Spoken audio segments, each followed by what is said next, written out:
The Algerian Civil War, which tore the country apart from 1991 to 2002, remains one of the darkest chapters in modern North African history.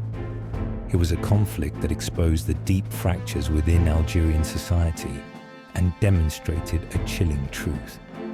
The violence Algerians inflicted on each other during this period was, in many ways, even more brutal than the colonial horrors they endured under French rule. This story begins with hope, a fragile one. In the late 1980s, Algeria was in turmoil.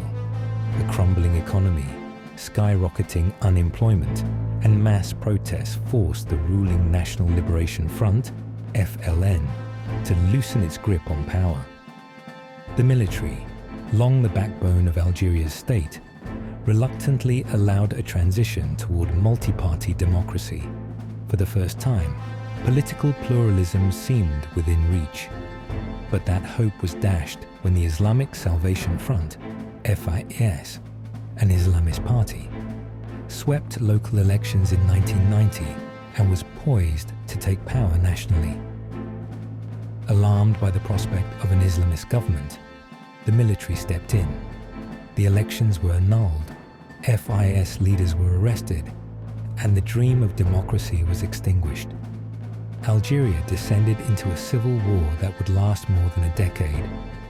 The violence that followed was staggering in its cruelty. Armed Islamist groups waged a ruthless campaign of terror. Entire villages were massacred. Children, women, and the elderly were butchered without mercy. Bombs exploded in crowded marketplaces and urban centers, targeting anyone associated with the state. But the government's response was no less ferocious. The military launched sweeping counterinsurgency operations using torture, forced disappearances, and summary executions to suppress dissent. Civilians, trapped between two brutal forces, became both pawns and victims in a deadly game. The scale of violence was horrifying. An estimated 150,000 to 200,000 people lost their lives, and thousands more simply disappeared. In just one decade, Algerians killed each other at a rate that, when compared by time span, outpaced the violence of the French colonial war of independence. Where the French had been the oppressors this time, the hands drenched in blood were Algerian. As the 1990s wore on, the military tightened its grip on the state, presenting itself as the only force capable of maintaining order. By 2002, the insurgency had largely been crushed, but at a staggering cost. The conflict left Algeria deeply scarred, not just in the lives lost, but in the psyche of its people. The military emerged from the war stronger than ever, having cemented its role as the real power behind the scenes.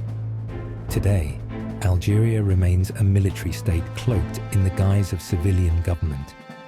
While the country holds elections and presents the facade of democracy, the military continues to dominate. Presidents come and go, but the generals remain. They control the economy, dictate policy, and silence dissent. The 2019 protests that led to the resignation of long-serving President Abdelaziz Bouteflika were met with promises of reform.